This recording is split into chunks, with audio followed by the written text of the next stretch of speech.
is 1,000,000% fair every time and all about the best interest of boxing.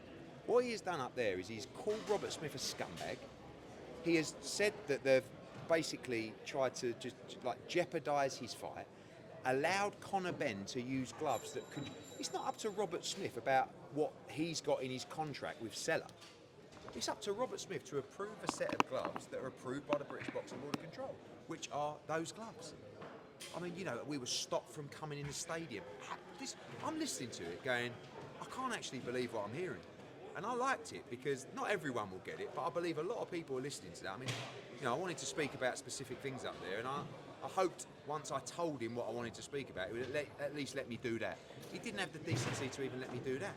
He ain't a nice kid, as far as I'm concerned. Could that lead to, I mean, additional fines, licence being taken away? I'm not the bull, but you can't say things like that. You know, and it's not even about, no, I'm speaking my truth. It's lies. That's the difference. I don't care. If I really went up to a paramedic, right, and the British Boxing Board of Control went, mate, I know you've got to take him to hospital, but hang on 20 minutes so they're late. For fuck's sake. I mean, unless you've got no brain, you might be listening to that going, I can't believe Eddie Hearn's done that. And that's why I gave him the opportunity to say it again. Because I couldn't believe what I was actually hearing. And he says, oh, what are you going to do, sue me? Yeah, abso-fucking-lutely. Because you ain't accusing me and my company of things like that. Because I haven't worked, and my dad hasn't worked his whole life with a reputation in the sport that, by the way, for some reason, you seem to think doesn't exist. For you to make up lies about our company, and that will be dealt with. And you wanted to say some words about Ricky Hatton as well up there. I mean, just some words. I just wanted to look. Yeah. I just feel like everybody should be talking about Ricky Hatton. You know, Conor was up there today, you know, wearing the shirt. This is a guy that was so important to British boxing, but this was also a guy that was one of the great characters and personalities of our industry, right? And I believe that we should all be talking about how great Ricky Hatton was. He should be remembered forever. And ultimately, like I said, he was a guy that was built pre-social media. Imagine building that fan base from nothing. And how do you build that fan base? Because of the type of individual that you are. And there wasn't anyone that didn't feel sick to their stomachs on Sunday with the news. And I hope that he can be remembered forever. And may God bless Campbell and Matthew and the entire family, who can only imagine how they're feeling right now. So, Eddie, what does it do to Conor Benn's career trajectory if he does lose again? Look, I mean, you never want back-to-back defeats. Obviously, we know the future is at 147. We've got Lewis Crocker here. You know, there's a shot at the world title. But losing is a disaster for Conor. Yeah, I can dress it up to you and say, it's up at middleweight, it doesn't really matter, now we go. But that's not what Conor Benn's about. You see a different Conor Benn in there today, because all he's focused on is the performance and the fight and getting the victory on November 15th. Ed, when you do get a fight, one more please, when you get an epic war like that, the rematch often is a little bit more dialed down historically. Do you think it will be more of a chess match? I think maybe for the first couple of rounds, but you know, Conor Benn's Conor Benn. But I want him just to be a little bit smarter. We can't, like Nigel said, he's just winging away. And the heart's great, the balls are great, but you can outbox this guy as well. You're going to have to stand and fight, because he's going to try and walk you down and be the bigger man. But just be a little bit smart with it as well. Thank you. What do you know about Senior's whereabouts? Well, I mean, what? Why isn't he with Eubank Senior? What the fuck, how am I supposed to know? You might have your ear to the ground, I don't know. Well, I mean, I've absolutely no idea. I mean, maybe when he came to the fight, there was a specific reason, and maybe that reason didn't exist today. What do you think the effect is of not having Senior in the corner there for the second fight? No, he probably will be. I'm sure Senior will be there for the second fight.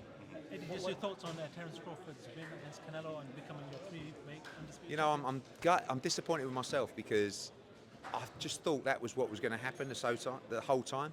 And then on Thursday and Friday, when I saw Canelo in the vest, I was like, nah. I was like, no, he's gonna pull it off here. And you know, it was an amazing performance by Terence Crawford.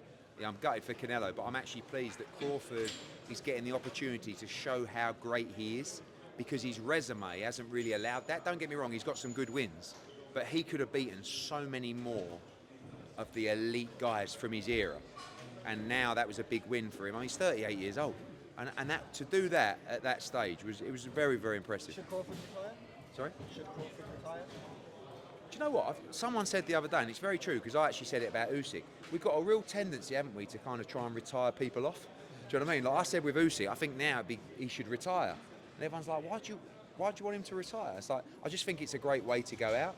I actually also think that Crawford could move down and win a world title at 160, and that would make him, what, 6 division champ? 5, 35, 40, 47, 54, 6 division champion. But the problem is Terence Crawford now is really only going to want to fight for big money, and there's only certain fights that can generate that kind of money. So Shakur, who's obviously very close to him, seemed to say that's So maybe that's it. Canelo, what do you think Canelo should do? I don't know. He was very honest, wasn't he? He said, "Look, my body's just not the same anymore."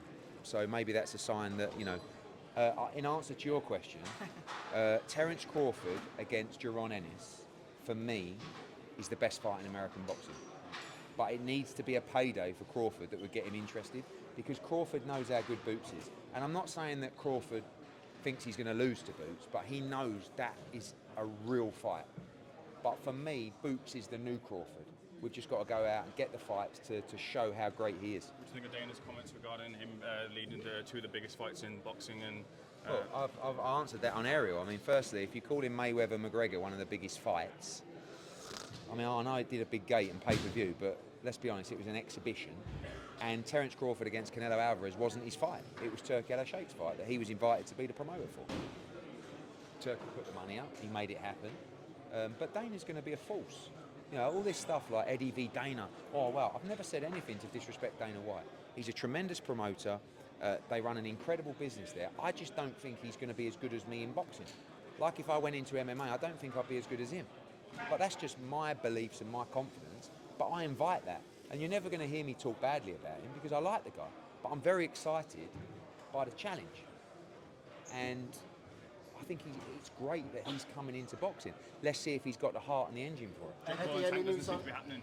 I saw that. I mean, I don't know. I mean, I worry about those fights involving Tank anyway, because how can you put the plans together for an event of that magnitude not knowing what's what? So, yeah, I've not spoken to Nikisa or heard from Jake Paul, but I just saw the reports earlier. Eddie, is it feasible? Is it feasible that the win? How you doing, Gunman Boxing? The baddest boxing channel in the UK. I like your style too. Loving the swag. Is it feasible that one of these two could fight Terence Crawford? The winner of this fight can fight. You know, I saw Chris Eubank saying Eubank v Crawford in 2026. I don't want to be rude because Eubank beat Conor Benn. You know, it was out of his weight class. But at the moment, these guys are levels behind Terence Crawford. That's the reality. And I'll represent one of them. Conor Benn can win world championships at welterweight. You're talking about a different kind of animal in Terence Crawford. Right? A guy whose IQ is just off the level. You've got to have the experience. And you've got to be really well schooled to compete with that guy. That's why I said I like the Boots fight. Because Boots is super well schooled. Like, that's a tremendous fight, but Conor's got a long way to go. You know, after this fight, we want to see him win a world championship at 147. Lewis Crocker's here, as I said. You know, that's a great fight to be made. But Crawford, you know, you got to get there. And Eubank, you know, Eubank showed he won a close decision against a welterweight last time out, and he keeps talking about when was the last time he fought a welterweight, blah blah blah. Conor Benn is a welterweight. You see that in the ring. But listen, there's different. Everyone's in the game for different reasons, and Eubank, and no shame in it at all, is money. And Conor Benn, of course, he wants to make money, but for this fight, all he cares about is redemption, and that's why you see a different Conor Benn today. It's not about the bullshit. It's just about getting your nut down and getting the job done on November 5th. Absolutely. Last question from me. Does Conor Benn need to be much more technical? No swinging like Spider-Man. You know, needs to be a lot more, less wilder than Deontay. But, you know, I think that Conor Benn was wild last time. How can you not, like, you haven't boxed for a year and a half. You've had all this shit you've gone through in your life. You've got this bloke who's doing your nutting, and then you go out there in front of 70,000. Sometimes you're going to revert to type. That experience that he gained will be critical in this fight. We've still got to go to war, but you just got to be a little bit cuter. He can outbox Eubank. He's better than Eubank, technically. But, you know, he's got to go in there and be smart with it whilst mixing it up and having that war which will inevitably unfold. You're the man, Eddie. Thank you. In